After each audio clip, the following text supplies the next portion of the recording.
Governor Lou Leon Guerrero signs a $1.3 billion budget bill for fiscal year 2025 into law, despite her disappointment in some questionable priorities and critical funding cuts. Notably, the GovGuam entity to get the least local funding at $0 is the Office of Homelessness and Poverty Prevention. As KUAM reported, OHAP's $1.06 million appropriation from the general fund intended for salaries was removed from the budget bill and reallocated to other areas by lawmakers. OHAP Director Rob San Augustine says it's unfortunate. It is personnel costs, but the work of reaching out to people, it's a face-to-face thing that we need to interact with people, and that's our job as a homeless office, is to sit with people and talk to them, listen to their story, and just spend the time needed on a face-to-face basis. With only 4 members under OHAP, including himself, there's a need for more staff like social workers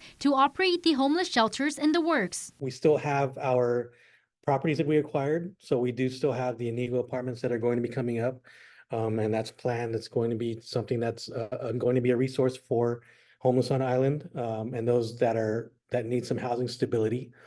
We still do have plans to continue with the bed at night shelter, which is going to be in Tamuning.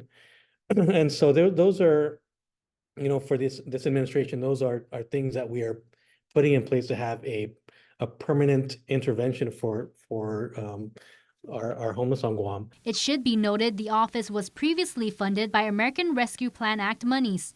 On the flip side, the largest funded GovGuam agency is the Guam Department of Education, which was allocated $256 million. But GDOE Superintendent Dr. Kenneth Swanson tells KUAM it's, quote, not sufficient beyond paying salaries of current staff and utilities. Maintenance and contracts are not covered. This as a handful of schools still await to pass sanitary inspections to reopen for the new school year. The agency requested $303 million, which the superintendent says was the minimum needed to operate, renew contracts, maintain facilities, and increase security. Also on public safety, the Guam Police Department, the Guam Fire Department, and the Department of Corrections were cut in their funding.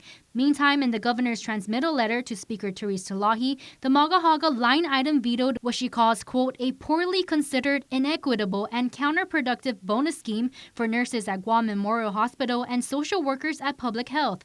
The rejected section would have taken nearly half of the appropriations meant for the Hagåtña Restoration and Redevelopment Authority to give bonuses to just 10 nurses and 10 social workers. The governor also expressed her concern with the legislature's appropriation of nearly $10 million of uncollected excess revenues, saying it, quote, threatens to spend our government back into a deficit. To see the governor's full letter, just visit this story on KUAM.com. Matsuki Hirayama, KUAM News.